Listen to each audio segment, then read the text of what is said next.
mi nombre es Lady Fernanda Arango Piedrahita, soy de análisis en costos y presupuestos y hoy voy a exponer cómo funciona la economía.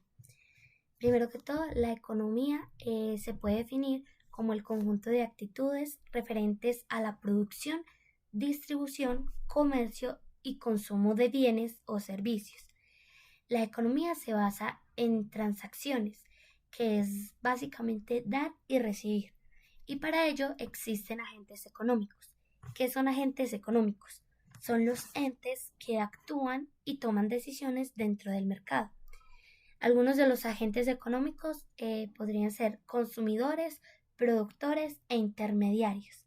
Entonces el consumidor, así como su nombre lo dice, es son los consumidores de productos o servicios. Productor sería empresas, emprendimientos pequeños, artesanos, o sea, la persona o personas que brindan productos o servicios. Y el intermediario, pues existen muchos tipos de intermediarios, como lo son exportadores e importadores, el Estado, que es el que estipula pues el precio de los impuestos, regula los precios, recauda impuestos y también ahí irían los bancos. Bueno, estos tres se relacionan porque cada uno de ellos depende del otro, aportando al desarrollo y al crecimiento económico de la sociedad. En una forma pues de describirlo sería como el consumidor depende del productor y del intermediario.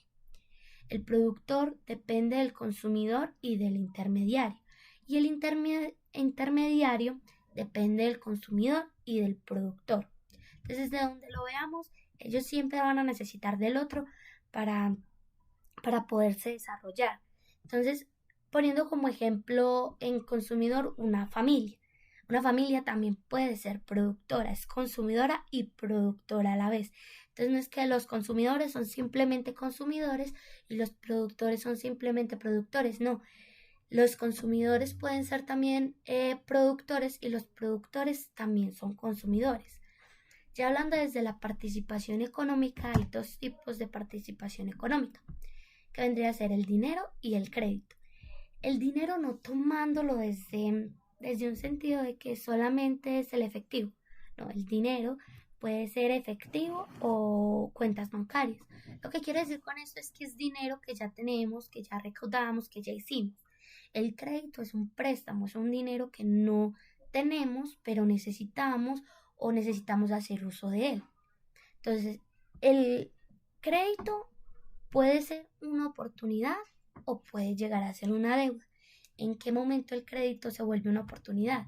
Es cuando, listo, hacemos uso del crédito y llegamos a, a realizar bien la productividad y así tener buenos ingresos. Con esos ingresos podemos pagar el crédito y podemos pagar también los intereses que nos causó ese crédito y además de eso nos queda una base. Eso sería una oportunidad porque trabajé en la productividad, tuve ingresos y de pagar el préstamo aún me queda una base. ¿Cuándo quedaría siendo una deuda? Un préstamo quedaría siendo una deuda cuando yo hago el crédito y no llego a tener la productividad ni los ingresos necesarios para pagar el crédito como tal ni para pagar los intereses. O sea, no me queda ni para pagar el crédito, ni los intereses, ni me va a quedar una base. Entonces es importante que cuando se obtenga un crédito, aprovechar esas oportunidades, producir aún más para tener un buen ingreso y así con un buen ingreso poder pagar el crédito, los intereses y poder quedar con una base. En cuanto al crédito, también tenemos lo que son pues dos términos, que es inflación y deflación. En la inflación es cuando las tasas de interés son altas, entonces menos personas pueden acceder al crédito. Y la deflación es cuando las tasas de interés son bajas, entonces más personas pueden acceder a un préstamo. Entonces, ya hablando de la inflación y la deflación, pero en cuanto al comercio, a la economía, a cómo ya se mueva, entonces la deflación es cuando los precios bajan, que llegan a ser pues más accesibles para las personas. Al saber que el precio en algún momento bajará, se posponen las compras para cuando llegue esa oportunidad para el consumidor, mientras que los productores tendrán que tomar la decisión de bajar precios por la falta de ventas. Al mismo tiempo tendrán menos beneficios.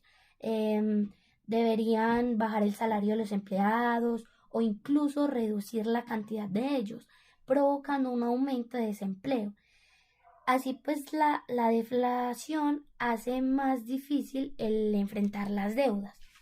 En cuanto a la inflación, los precios continúan en cierto punto o aumento.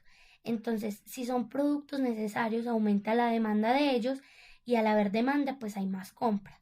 Entonces, al tener los precios elevados, la tasa de ganancia sería más alta, hablando de los productores en específico.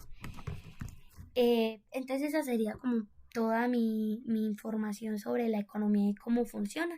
Espero pues sea comprensible y espero continuar con las actividades. Muchísimas gracias por la atención prestada.